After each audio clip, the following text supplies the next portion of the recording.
Okay, good morning. Welcome to MathForKids number 160. MathForKids number 160. So with this is just going to be starting our little summer review, some short movies over the summer reviewing problems and concepts that we did over the year. And today we're going to talk about fractions. And so the first thing we're going to talk about today is simplifying fractions.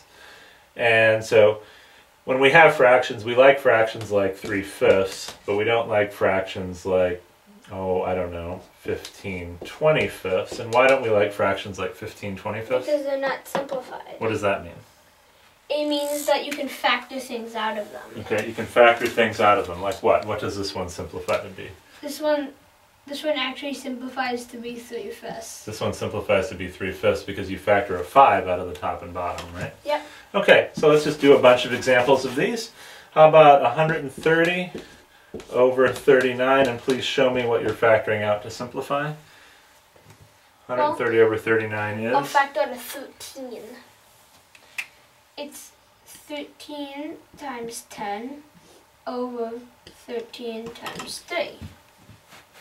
The 13's cancel, and we're left with 10/3. Okay, good. Very good. Okay. I'm going to write a little lower so you don't have to reach over your head. Okay. How about 50 over 20? How are we going to simplify that fraction? Well, it's 5 times 10 over 2 times 10. The 10's cancel, and we're left with 5 halves. Okay. Very, very good. Okay. How about, 70 over 63. How does that simplify? Factor to 7. 7 times 10 over 7 times 9. Just 10 nines. 10 nines. Okay, good job. How about this one?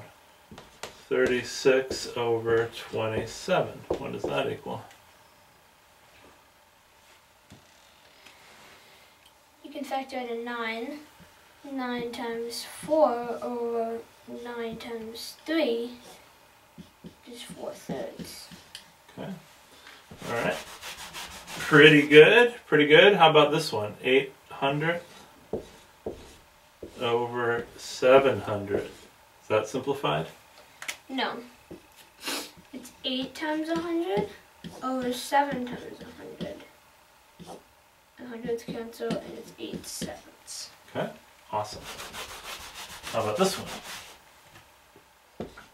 45 over 18. Factor out a 9.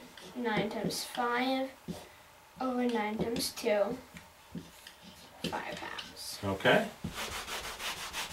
Pretty good. Pretty good. Pretty good. How about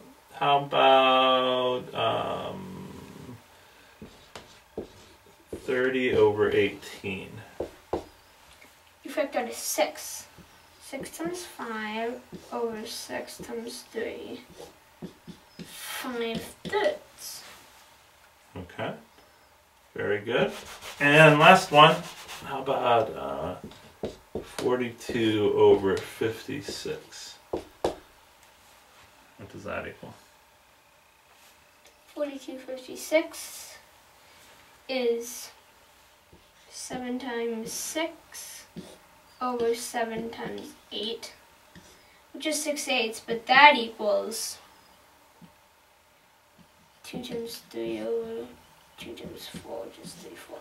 3/4. Okay. So this one actually turned out to be a good example. It took me however many tries, 6 tries or 8 tries or however many tries it took to get one that took 2 steps. But you see you can factor a 7 out of this pretty easily because we know our multiples of 7. But that left us with 6/8, which is still not simplified. If we were going to do one step, now we don't have to do these in one step, right? Yeah. But if we were going to do it in one step to get to 3/4 right away, what would we have to factor out? 14. Okay, so 42 is 14 times 3, and 56 is what? 14 times 4. 14 times 4. Now, did you know that 14 times 4 was 56? No. Not really, right? I don't really Like, know most people don't. 14. Most people don't remember multiples of 14. except for the guys who are in the 14 club. but I don't know about that club. Okay, so it's okay if you have a problem that where you factor it out, the first thing you factor out leaves you with a fraction that's still unsimplified, because 6/8 is much simpler than 42/56, right? Yeah. Much easier. So you're happy to see 6/8 because you know how to simplify that. So it's great to get rid of the 7s. It's okay that you didn't know multiples of 14, because why would anyone remember multiples of 14? Like, so this was a really good job. Okay, good job. Good job on fraction review day 1. See what we do tomorrow. Simplifying fractions. Good job.